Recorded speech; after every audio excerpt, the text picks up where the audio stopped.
Refrigerator freezer, turning the appliance on or off. Rotate the knob clockwise towards position 7 to turn on. Rotate the knob back to position stop 0 to turn off. Setting the temperature.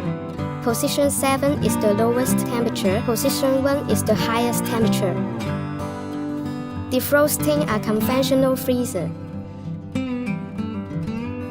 Defrost the freezer when an approximately 3 to 5 mm layer of frost or ice has built up.